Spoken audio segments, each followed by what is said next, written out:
Hello friends, Sindhu Bhairavi upcoming எபிசோடுக்காக செம்ம இன்ட்ரெஸ்டிங்கான promo ஒன்று ரிலீஸ் பண்ணியிருக்காங்க. ப்ரொமோட தேதி 26 to 27 ஜூன் போட்டிருக்காங்க. ப்ரொமோவில் என்ன காட்டியிருக்காங்கன்னா, காயத்ரியை பொண்ணு பார்க்கறதுக்காக மாப்பிள்ளை வீட்டிலேருந்து வந்திருக்காங்க. நமக்கெல்லாம் தெரியும், கடந்த 2 எபிசோடில் இதுதான் கதையாக ஓடிக்கிட்டு இருக்கு.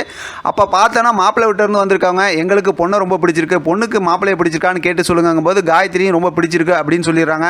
ஆனால் மகா சும்மா இருப்பாங்களா? உடனே மாப்பிள்ளை என்ன பண்ணுறாங்கன்னு கேட்கும்போது தமிழ் ஆசிரியராக இருக்காங்க அப்படிங்கிற மாதிரி சொல்கிறாங்க. எவ்வளோ சம்பளம்னு கேட்கும்போது பிடித்தெல்லாம் போக 20,000 ரூபா கிடைக்கும் போது 20,000 ரூபா வச்சுட்டு எப்படிங்க இந்த காலத்தில் குடும்பம் நடத்துறது அப்படிங்கிற மாதிரி கேட்குறாங்க. இருந்தாலும் உடனே அன்னபூர்ணி கோவம் வந்து அதனால் என்ன இருக்குது, நம்ம பொண்ணுக்கு என்ன வேணுமோ செஞ்சிடலாம், தனியாக வீடு கட்டி கொடுத்தலாம் அப்படிங்கிற மாதிரிலாம் பேசுகிறாங்க. ஆனால் மாப்பிள்ளையோட அப்பா ரொம்ப பெருந்தன்மையாக பொண்ணை மட்டும் அமுச்சு வைங்க, நாங்கள் நல்லபடியாக பார்த்துக்குவோம், சந்தோஷமாக பார்த்துக்குவோன்னு சொல்கிறாங்க. இதை கேட்டதுமே மகாவால் ஒன்றுமே பேச முடியல.